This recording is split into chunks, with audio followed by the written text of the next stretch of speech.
Ladies and gentlemen of the jury, the man sitting before you, Victor Frankenstein, is guilty of murder on 3 accounts. I'll be the judge of that. And grave robbing. In the words of the defendant, I am not indeed, but in effect, was the true murderer. Now, if this is not a confession, then I don't know what is. Not possible. The defense will try to reference, but where was mine? He had abandoned me, and in the bitterness of my heart, I cursed him.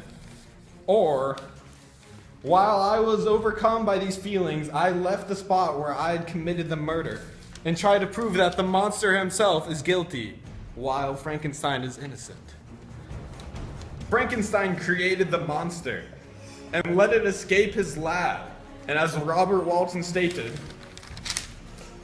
I'm going to unexplored regions, to the lands of mist and snow, but I shall kill no albatross. Therefore, do not be alarmed for my safety.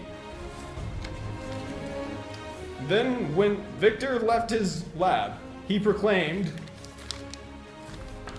unable to endure the aspect of the being I had created, I rushed out of my room and continued a long time traversing my bedchamber, unable to compose my mind to sleep. The defense attorney will argue that the monster was antagonized by Victor Frankenstein and committed the acts on his own by saying,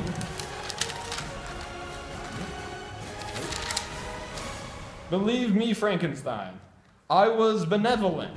My soul glowed with love and humanity, but I am known miserably alone. You, my creator, adore me.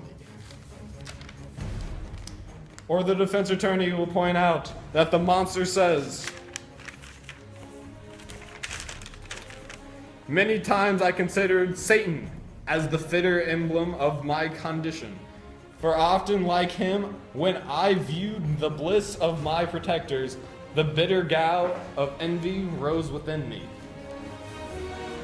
And I remembered Adam's, me. And in the bitterness of my heart, I cursed him. But Frankenstein created the monster. So without Frankenstein's creation, would the monster have been able to feel these feelings within him? And Victor himself is that fear of his own creation. He even says, I had been the author of unalterable evils, and I lived in daily fear, lest the monster who I created should perpetrate some new wickedness. He knows that the monster is a danger to society, but insists on keeping it a secret. He does not go to inform any form of law enforcement. Now, my final argument is that the defendant, Victor Frankenstein, blatantly confesses to grave robbing, which in itself is a felony.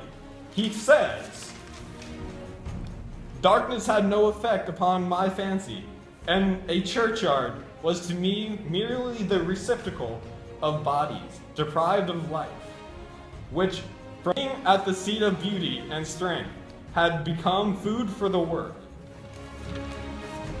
Therefore, the defendant Victor Frankenstein is guilty of 3 accounts of manslaughter and 1 account of grave robbing. I love you. Has the jury reached a verdict? Guilty! Guilty! Guilty? Guilty, guilty, guilty!